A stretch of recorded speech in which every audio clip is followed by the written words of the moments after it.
नमस्कार दोस्तों, अरविंद केजरीवाल को अभी भी कोर्ट से राहत नहीं मिली।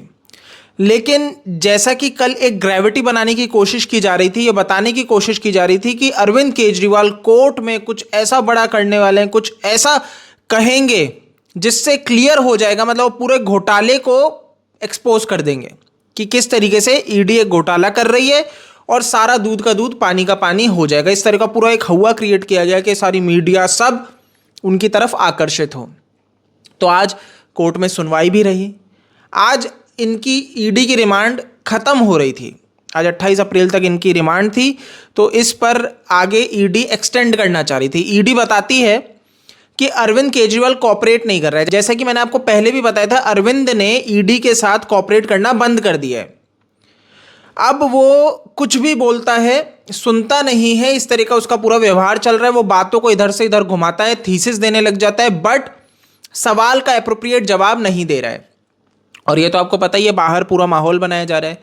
चिट्ठी, ये फर्जी चिट्ठियां भेजी जा रही है किस तरीके से, और डे बाय डे एक टूल किट की तरह काम चल रहा है। जैसे अरविंद केजरीवाल ने पहले ही सारी चीज़ें सुनियोजित कर ली थी कि कैसे चीज़ें चलेंगी, कि क्योंकि जेल, देखिए अरविंद केजरीवाल ये आरोप लगाए कि ईडी ने चुनाव की वजह से हमें गिरफ्तार किया, कि ये जो चुनाव का टाइम आ रहा है इसलिए हमें गिरफ्तार किया गया। लेकिन रियलिटी क्या है? क्या ईडी ने चुनाव देख के इनको गिरफ्तार किया, या उस टाइम पे समन भेजा और इनको उठा लिया? नहीं, ईडी तो कब से समन भेज रही है, ये आ जाते। लेकिन इन्होंने स्किप पे स्किप किया, और 9 समन स्किप करने के बाद ईडी घर पे पहुंची, इनसे सवाल जवाब किए और फिर अरेस्ट हुए। तो आप ये नहीं कह सकते कि ईडी ने इनको समन चुनाव के टाइम पे भेजना शुरू किया। ये पहले ही कॉपरेट कर लेते अगर ये गलत नहीं थे तो, बट ये भागते रहे। अब देखिए, अरविंद केजरीवाल आज जो पूरा एक ग्रेविटी क्रिएट करने की कोशिश किए, बोले कि मैं कुछ बोलूंगा, लेकिन इतना कुछ बोल नहीं पाए। सिंपल वही सब बातें बोलते रहे जो बाहर बैठे इनकी पार्टी के लोग बोल रहे हैं, है ना, वही पूरी की पूरी चीजें। तो कुछ ऐसा खास था नहीं। बट मैंने कहा ना, पूरी टूल किट की तरह काम चल रहा है। इन्होंने पहले से ही पूरा सुनियोजित कर लिया कि किस तरीके से ग्रेविटी तैयार की जाए। ये अरविंद केजरीवाल जो पहले भागे भागे फिरे थे, जैसे ईडी ने उठाया तो इन्हें जल्दी से था कि ईडी का अरेस्ट गलत है और ये सारी चीजें क्रिएट की जा रही थी। आज दिल्ली हाई कोर्ट में ना इनके वकील, ना जब इनको मौका दिया, इनके मुख से निकला कि ईडी ने इनको गलत गिरफ्तार किया है। अब इनको अरेस्ट का अपोज करना ही नहीं था। अब ये बोलते हैं कि ईडी बहुत अच्छा काम कर रही है। जिस ईडी पे आरोप लगाए जा रहे थे कि ये इनको टॉर्चर कर रही है, इनकी पार्टी की आतिशी ये सब बोल रहे थे कि इनको टॉर्चर कर रही है ईडी, अब वही ईडी बहुत अच्छा काम कर रही है, ये अरविंद केजरीवाल कहे। ठीक है, यहीं से तो इन्होंने शुरुआत की है कि ईडी को बहुत बहुत धन्यवाद। अब इतना ही नहीं, इनके मुख से वो तो नहीं निकला क्योंकि झूठे हैं ये, तो यहाँ पे ईडी की तारीफ करके आगे फिर इन्होंने अपना प्रपंच रचना शुरू किया, अपना ड्रामा शुरू किया सारी चीज़ों को लेके। और ये यही कहते एट लास्ट नज़र आए कि ईडी इनको फंसा रही है ना, ईडी के ऊपर ही इन्होंने आरोप लगाने की कोशिश की। तो जी, इनकी नज़र में तो इन्होंने बहुत तगड़ा सारी चीज़ें एक्सपोज कर दी, बट उसके बाद भी ईडी को रिमांड मिल गई। इनको 1 अप्रैल तक की रिमांड मिली है। 4 दिन ये अभी भी ईडी के कस्टडी में रहेंगे। देखिए, अरविंद केजरीवाल साधारण व्यक्ति नहीं है, बहुत शातिर खोपड़ी है। ऐसा मैं क्यों कह रहा हूं? मैंने कहा था ना, अरविंद केजरीवाल को पता था वो जेल जाएगा। अरविंद केजरीवाल ने चुना कि उसे किस वक्त जेल जाना है। जो लोग ये कह रहे हैं ना कि यहाँ पे मोदी जी और इन्होंने इसको उठाया जिससे कि है ना चुनाव टाइम पे वो अपना भैया वो कर सके, अपनी पार्टी को ग्रो कर सके, दिल्ली में चुनाव जीत सके, बट शायद समझ में नहीं आ रहा है कि कोई भी पॉलिटिकल पार्टी ऐसे टाइम पे नहीं उठाएगी, क्योंकि उन्हें पता है कि यहाँ पे सामने वाला व्यक्ति विक्टिम कार्ड खेल के चीज़ें ध्वस्त कर सकता है, उनके लिए दिक्कत पैदा कर सकता है। लेकिन अरविंद केजरीवाल पूरा प्रिपेयर्ड थे और विक्टिम कार्ड अब खेल भी रहे हैं। तो यहाँ पे पूरी स्ट्रेटेजी रन की गई अरविंद केजरीवाल के द्वारा। इन्होंने पूरा पहले से सुनियोजित किया कि भाई ईडी को एकदम हरेस कर देना है, दुखी कर देना है, सब कर दिया इन्होंने कि समन भी नहीं जाना, कोर्ट चले गए सारा। तो एट लास्ट ईडी ने इनको घर से जाके उठा लिया। अब जब उठा लिया तो पहले से था कि इस तरह से नेक्स्ट डे एक चिट्ठी आ जाएगी, फिर उसके अगले दिन के बाद एक और चिट्ठी आ जाएगी, और हो सकता है आगे और चिट्ठी आ जाए। तो मतलब मैं सरकार जेल से ही चलाऊंगा, ये सारी चीज़ें इन्होंने करने की पूरी सुनियोजित कर ली थी। बट सरकार जेल से चलाना ईजी नहीं है। आज पीआईएल गई। अब देखिए ये भी बहुत दिलचस्प है, आज पीआईएल दाखिल हुई थी दिल्ली में हाई कोर्ट में कि ये अरविंद केजरीवाल जेल से जो अपनी सरकार चला रहे हैं, ये सीएम पद से इनको हटा देना चाहिए। तो कोर्ट ने खारिज कर दी, कहा कि हमारा काम नहीं है, क्योंकि वो जेल से चलाए कहीं से चलाए वो उनका अधिकार है सीएम, क्योंकि ऐसा कोई कॉन्स्टिट्यूशन में कहीं पे कुछ ऐसा नहीं है, कोई रूल नहीं है, कोई रूल बुक में। तो यहाँ पे अरविंद केजरीवाल कर सकते हैं, अगर एलजी साहब चाहें तो वो इनको हटा सकते हैं, उनका है ये पूरा। तो ये अब कोर्ट की तरफ से आ जाना, तो अमित शाह को एक और खुली छूट मिल चुकी है, हटेगा। मैंने आपको पहले भी कहा कि ये व्यक्ति तो सीएम की कुर्सी से जाएगा, लेकिन एक दूसरी लड़ाई अंदर चल रही है, और वो लड़ाई है आतिशी और इसकी बीबी सुनीता केजरीवाल की, कि दोनों में से कौन सीएम बने। दोनों आपस में लड़ चुके हैं, दोनों यही पूरा ड्रामा कर रहे हैं कि सुनीता केजरीवाल चाह रही है मैं बनूं, आतिशी चाह रही है मैं बनूं। देखिए जो भी बने, पर मेरा जो व्यक्तिगत, आप यहाँ पे समझो कि पॉलिटिकल पार्टी में यहाँ पे उनकी पार्टी से ही कोई बनना चाहिए, ना कि सुनीता केजरीवाल को प्राथमिकता दी जानी चाहिए क्योंकि वो अरविंद केजरीवाल की बीबी है। सही तो ये नहीं है, बट जो भी है आगे ये डिसाइड करेंगे किसको बनाते हैं। बट यहाँ पे सुनीता केजरीवाल ही बनती नजर आ रही है, ये तो बहुत अच्छे से क्लियर है। तो आज कोर्ट में फेक न्यूज़, जैसा मैंने कहा ना, पूरा प्रोपेगेंडा रचा गया और पूरी टूल किट की तरह इसको प्रमोट किया गया। तो मैं आपको पढ़ के सुनाता हूं, आप सुनिएगा। कोर्ट में अरविंद केजरीवाल ने जब रिक्वेस्ट की कि मैं कुछ कहना चाहता हूं, तो उस पर अरविंद केजरीवाल कहते हैं, आपने मुझे गिरफ्तार क्यों किया। तो ASG Raju, additional solicitor general जो हैं, जो ईडी को रिप्रेजेंट कर रहे थे, वो कहते हैं हमारे पास आपके खिलाफ एक बयान है, इसके आधार पे हमने आपको गिरफ्तार किया।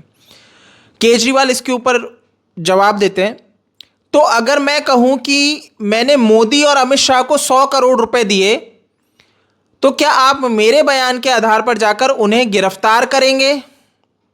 अब इसके ऊपर जज और एएसजी दोनों चुप हो जाते हैं, दोनों शॉक हो जाते हैं। अरविंद केजरीवाल ने क्या बात कह दी कि बयान के आधार पे अगर वो कहें कि मोदी जी और अमित शाह ने उनको 100 करोड़ रुपए दिए, तो क्या मतलब उनको 100 करोड़ रुपए दिए, तो क्या ये ईडी जाके उन्हें गिरफ्तार करेगी। और दोनों शौक में। बट क्या ऐसा अरविंद केजरीवाल ने आज कोर्ट में कहा? बिल्कुल नहीं। आप ये पूरी हियरिंग सुन सकते हो, इसके वीडियो भी अवेलेबल है, और ट्विटर पे आप जाइए, लाइव लॉ के ऊपर जाके पूरा थ्रेड है इसकी हियरिंग का, जिसमें अरविंद केजरीवाल ने क्या क्या कहा सब कोर्ट का वहाँ पे रिकॉर्डेड है। तो अरविंद केजरीवाल को लेके ये क्यों फेक न्यूज़ पेडल की जा रही है? एक नहीं, बहुत लोग इस चीज़ को पेडल कर रहे हैं कि ऐसा ऐसा ऐसा ऐसा हुआ। अब मैं आपको बताता हूँ, आरफा खानुम ने भी एक वीडियो प्रस्तुत किया और वो भी यही कहती नज़र आ रही हैं, वो भी इसी चीज़ को प्रमोट करती नज़र आ रही है कि ऐसा ऐसा वाकया हुआ। तो मैं सोच रहा हूँ कि आपको वो वीडियो सुना दूँ, जिससे आपको भी समझ में आए कि इन लोगों की रियलिटी क्या है, ये कैसे प्रोपेगेंडा रचते हैं जी, और कैसे झूठ को सच बताते हैं। सुनिए। उन्होंने कहा कोर्ट में मौजूद होकर कि आपने मुझे क्यों गिरफ्तार किया। बहुत ही बिल्कुल बुनियादी सवाल है, आपने मुझे क्यों गिरफ्तार किया। जो सॉलिसिटर जनरल है, एडिशनल सॉलिसिटर जनरल राजू, उन्होंने कहा कि हमारे पास आपके खिलाफ एक स्टेटमेंट है। केजरीवाल ने कहा, तो क्या अगर मैं आपको 100 करोड़ रुपए दूं और कहूं कि मोदी शाह को मिले नहीं, तो क्या आप जाकर उन्हें अरेस्ट करेंगे मेरे स्टेटमेंट की बुनियाद पर? यानी अगर अरविंद केजरीवाल ये कहें कि मैंने 100 करोड़ रुपए दिए अमित शाह और नरेंद्र मोदी को, तो क्या आप अरेस्ट कर लेंगे? मोदी और शाह को इसकी बुनियाद पे साफ तौर पे कहना चाहते थे कि कैसे एक राज्य के मुख्यमंत्री को, एक पार्टी के मुखिया को इस तरह से दिन दहाड़े 2 साल से पूरा मामला चल रहा है, कैसे आप अरेस्ट कर सकते हैं एक व्यक्ति के स्टेटमेंट की बुनियाद पर। तो ये दोनों जो हैं, जज और एएसजी, दोनों खामोश हो गए। उन्होंने सुना, दोनों खामोश हो गए।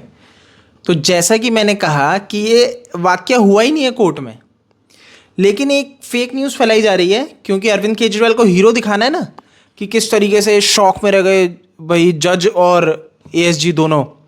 तो ये पूरा का पूरा एक प्रोपेगेंडा रचा जा रहा है, जिसमें दी वायर की आरफा खानुम भी लिप्त हैं, और ऐसे पूरी लॉबी काम कर रही है, और वो फेक न्यूज़ को इस तरीके से बता रही है कि यही हुआ, यही सुनवाई हुई। ये पत्रकार हैं, अपने आप को पत्रकार कहती हैं, तो ये किस लेवल की पत्रकार है आप समझ सकते हो कि फेक न्यूज़ को इतना ईमानदारी से पढ़ के और ऐसे प्रस्तुत कर रही है कि यही हुआ था, अरविंद केजरीवाल ने यही कहा था। तो ये झूठ क्यों फैलाया जा रहा है? ये जनता को मूर्ख बनाने के लिए फैलाया जा रहा है। देखिए, आम जनता जो है ना, वो ट्विटर पे जाके पढ़ने नहीं बैठेगी इंग्लिश में जो थ्रेड्स चल रहे हैं, है ना, कि कोर्ट में क्या हो रहा है, ये सारी इंग्लिश की थ्रेड्स नहीं पढ़ने जाने वाली। तो अब इस तरह के लोग उपयोग में लिए जाते हैं। इस तरह के लोग ये एक पूरी की पूरी 3-4 लाइन का एक ये फेक नैरेटिव सेट करके बना के प्रमोट किया जाता है, ये दिखाने के लिए कि अरविंद केजरीवाल कितने निडर हैं। ऐसे हैं कि जब अरविंद केजरीवाल बोलता है तो जज की भी बोलती बंद हो जाती है। बट ऐसा तो हुआ नहीं है जी। 4 दिन की रिमांड अभी भी ईडी के पास चली गई है। देखिए, व्यक्ति बोलता है कि आप मुझे जितना समय चाहो जेल में रख लो, है ना, जितना समय चाहो रख लो जी। मेरा तो एक प्रश्न है, जब सुनीता केजरीवाल बाहर बैठ के कह ही रही है कि अरविंद केजरीवाल का शरीर जेल में, आत्मा तो बाहर है, तो फिर ज़रूरत क्या है? शरीर को जेल में रखो, आत्मा बाहर है, आत्मा सरकार चला लेगी, दिक्कत क्या हो रही है इतनी? तो इनको जेल में ही रहने दीजिए, बहुत अच्छा रहेगा कि सबका एंटरटेनमेंट भी हो रहा है, सब खुश भी हैं।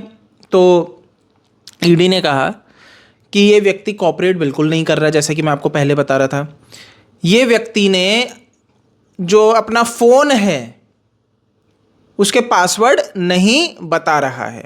देखिए, मैं इसको मानता हूँ, ठीक है, नहीं बताए व्यक्ति, है ना, उसकी प्राइवेसी है जो भी है, बट ये कॉपरेट ही नहीं कर रहा है। ये हर चीज़, हर सवाल पे टेढ़ा मेढ़ा घुमा फिरा के चीज़ें कर रहा है। ईडी के पास अभी तक ये 6 दिन की कस्टडी में था और वो 6 दिन इसने सिर्फ बर्बाद किए, क्योंकि जैसे कि मैंने कहा कि ये जानता है कि ईडी 15 दिन मुझे रख लेगी अपनी कस्टडी में, और 15 दिन के बाद मेरे जो वकील हैं, जब ये पता लगेगा कि ईडी कुछ निकलवा नहीं पाई, तो उन्होंने कहा है कि हम ऐसे चुटकी में आपको बेल दिलवा देंगे, है ना। ये पूरा का पूरा माजरा चल रहा है, ये पूरी की पूरी स्ट्रैटेजी चल रही है। ये नैरेटिव सेट किया जा रहा है कि अरविंद केजरीवाल कितना ईमानदार है, वो मुंह खोल नहीं रहा, पासवर्ड बता नहीं रहा, अपनी बीबी के मोबाइल जो सारी चीज़ें जब्त है सब कुछ नहीं बता रहा है। 6 महीने पहले इसने नया फ़ोन लिया अरविंद केजरीवाल ने, उससे पहले के जितने भी फ़ोन हैं सारे गायब। अब इसने तोड़ दिया, नदी में बहा दिया, जो भी किया, लेकिन ये भाई साहब बोल रहे हैं फ़ोन नहीं है, खो गया है, अब इनके पास नहीं है। क्यों जी? आप तो कट्टर ईमानदार थे, तो आपके सारे फ़ोन आज तक जो आपने उपयोग किए वो सारे गायब हो गए, बट अब आप 6 महीने से नया फ़ोन यूज़ कर रहे हो। मतलब कि जब से ईडी की ये जांच और लगा कि अब शिकंजा कसेगा, तो ये व्यक्ति, मैंने कहा ना, पूरी ट्रेनिंग सारी चीज़ें इन्होंने पहले ही सेट कर ली कि किस हिसाब से चीज़ें चलनी है, क्योंकि जेल तो जाना था, इन्हें पता था। तो चीज़ें ऐसे काम कर रही है दोस्तों।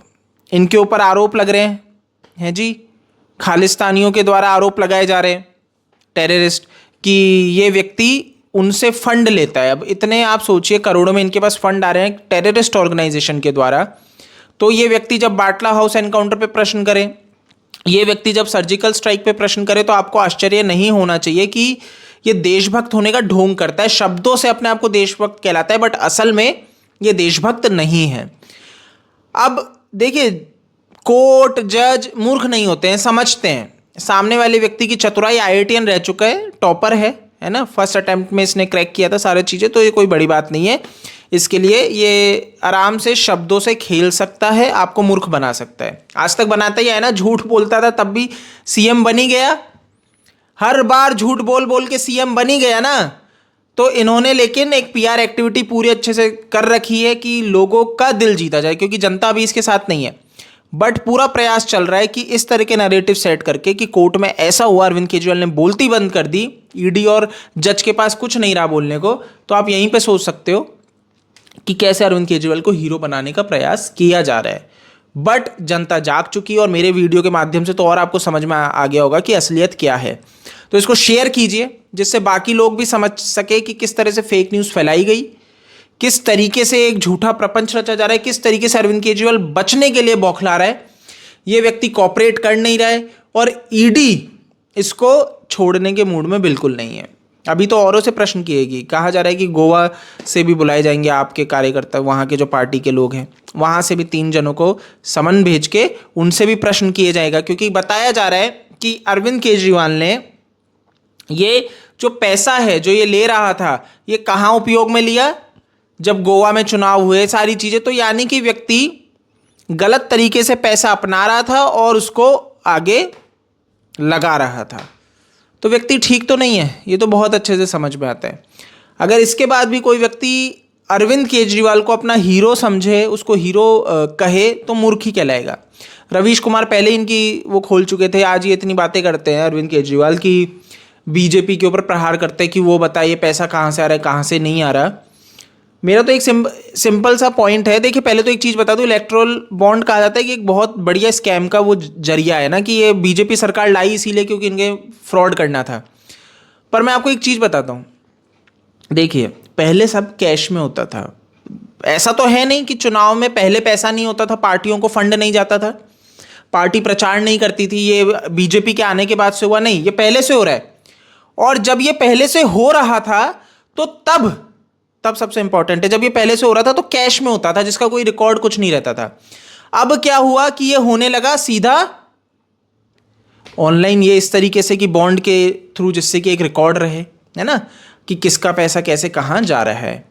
तो यानी कि ब्लैक मनी खत्म तो हुई, क्लैरिटी आई, फंड तो सबको जा रहा है। ऐसा तो है नहीं फंड सिर्फ बीजेपी को जा रहा है, फंड कांग्रेस पार्टी भी ले रही है, आम आदमी पार्टी भी ले रही है, सब ले रहे हैं। अभी रिसेंटली तो इनके सौरभ भारद्वाज एक्सपोज ही कर गए खुद की पार्टी को, बीजेपी के ऊपर प्रहार करते करते A1 साइकिल्स का नाम ले दिया कि वो कैसे बीजेपी को दे रहे हैं, और ये सारा एक रैकेट चल रहा है। तो A1 साइकिल तो एक्चुअल में आपको दे रही थी, तो आप खुद ही को एक्सपोज कर गए।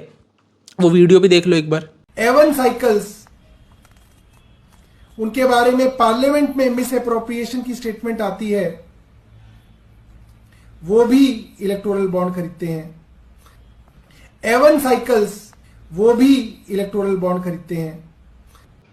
तो समझ गए, रैकेट अच्छा चल रहा है। अब ये जो पूरा ये बॉन्ड का सिस्टम आया ना, ये गलत नहीं है, ठीक है, ये कैश में सारा चीज़ें चलना बंद होना चाहिए। बट इसमें हाँ ये हो सकता है, इसमें सुधार की आवश्यकता है, इसको सही तरीके से किया जा सकता है। बट आप ये कहो कि बीजेपी पार्टी इसको करप्शन के लिए लेके आई और ये सारी चीज़ें, मैं नहीं इसका समर्थन करूंगा, क्योंकि कैश में लेके सारी चीज़ें करना ज़्यादा ईजी होता है करप्शन करने के लिए, है ना, कहीं पे रिकॉर्ड ऑनलाइन ऐसे रखने के उसमें। तभी तो सुप्रीम कोर्ट कह रहा है कि रिकॉर्ड चाहिए। वो किस बेसिस पे कह पा रहा है? अगर बीजेपी को करप्शन ही करना होता तो सब चीज़ कैश में चला रहा होता, पर ये सब रिकॉर्ड है, तभी तो एसबीआई को फटकार लगा रहा है कोर्ट कि हमें रिकॉर्ड चाहिए। अब जो भी है, समझने वाली चीज़ ये है कि अरविंद केजरीवाल के लिए मुसीबतें कम नहीं हो रही हैं। ये व्यक्ति भ्रष्ट था, भ्रष्ट है और भ्रष्ट रहेगा, इससे आप मुंह नहीं फेर सकते। तो दोस्तों, इस वीडियो में इतना ही है, इसको आप शेयर कर सकते हो अपने दोस्तों के साथ। और अगर आपको ये वीडियो पसंद आए तो चैनल को सब्सक्राइब ज़रूर से कर लीजिएगा। जय हिंद।